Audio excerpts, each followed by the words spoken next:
occurred. He was booked into jail on several charges, including armed robbery and aggravated assault.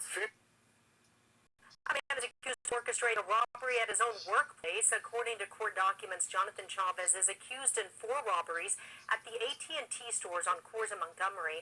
Police say while Chavez was at work, he opened the safe and his 2 friends, Oscar Rubio and Vladimir Garcia, helped him steal merchandise. Each time he would tell police he was robbed at gunpoint. Cameras even showed one of his friends holding a gun to his back. They say he got away with nearly $200,000 in cell phones and other merchandise. Chavez is now facing charges including robbery with a deadly weapon. The state is now asking he be held behind bars until trial. We have new details today on the Haiiloa Ridge murder that happened back in March involving Juan Baron, the man accused of killing his lover, Gary Ruby, at Ruby's home, then encasing Ruby's body in concrete in an effort to hide that crime. Newly released court documents show Baron's former love interest and the man he allegedly fled Hawaii with after that crime, Scott Hannon, will testify against Baron during his trial. Prosecutors say Hannon will testify that Baron claimed to be a wanted middleman for a drug cartel run by Ruby's brother. Hannon also claims that Baron is proficient in the English language. Baron's defense planned to challenge Baron's earlier confession because they argued it may have been taken without a Spanish interpreter on hand. Baron's pleaded not guilty to murder and he's currently being held without bail. Trial is scheduled to begin on August 29th. A Robertson man in the Palmer County Jail right now accused of shooting at another car on I-10. But investigators telling Fox 10 News quick thinking by the victims led to his arrest. Take a look. Deputies say this is the guy, Forrest Carter Kaiser of Robertsdale.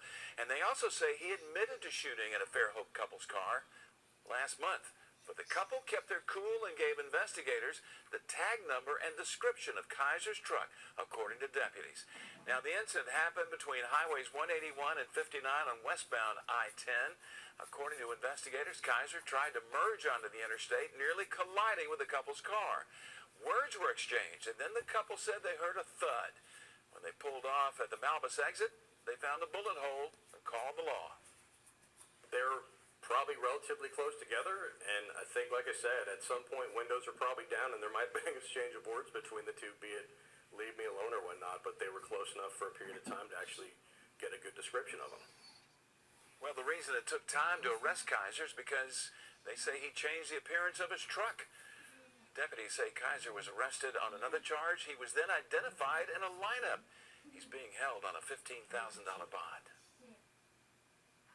4 winding miles up Baghdad Road in Boulder, Realization Point is a popular spot for hiking, and nature loving. For the past week, it has also been the focus of a murder investigation. 4 people are now in custody, arrested in connection with the murder of a woman whose body was found by hikers last Sunday near the Realization Point trailhead. The 4 suspects were all arrested in New Mexico. 2 men, ages 31 and 43, and 2 women, ages 18 and 23. The victim, 25-year-old Alexis Baca, is also from New Mexico. So far, the Boulder Sheriff's Department has not released many details of the murder, other than to say it appears the victim was killed near where her body was found, and that she was targeted. I do believe that the suspects knew the victim. I don't think that this was a random crime, and I think that the community, they don't have any concern for their safety or anything. The arrest warrants in the case are sealed at this point. The Sheriff's Department says they expect them to be unsealed as soon as they complete all the interviews in the case sometime tomorrow. Kim and Tom. All this started to come out yesterday, and I think many of us had just heard only a body found for days. Terribly disturbing. It will be very interesting to see some of these details when the arrest affidavits are unsealed tomorrow. All right, thank you, Matt.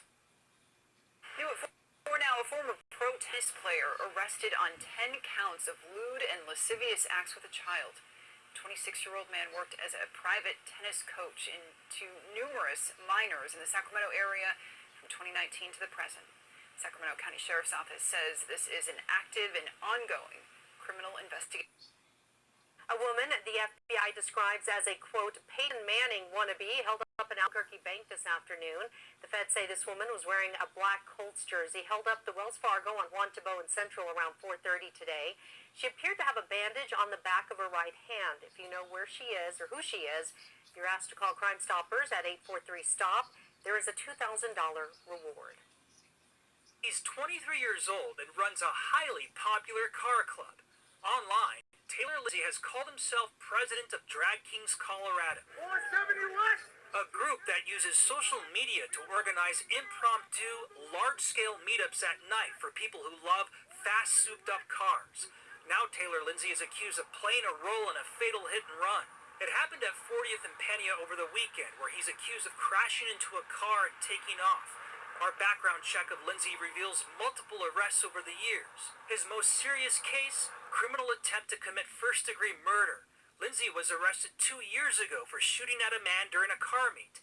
He pleaded guilty to felony assault and got 8 years in prison, but a judge suspended that sentence and put him on probation as long as he stayed out of trouble. Most recently, deputies arrested Lindsay in Adams County last June for being drunk, a violation of a judge's order. Jeremy Hohola, 9.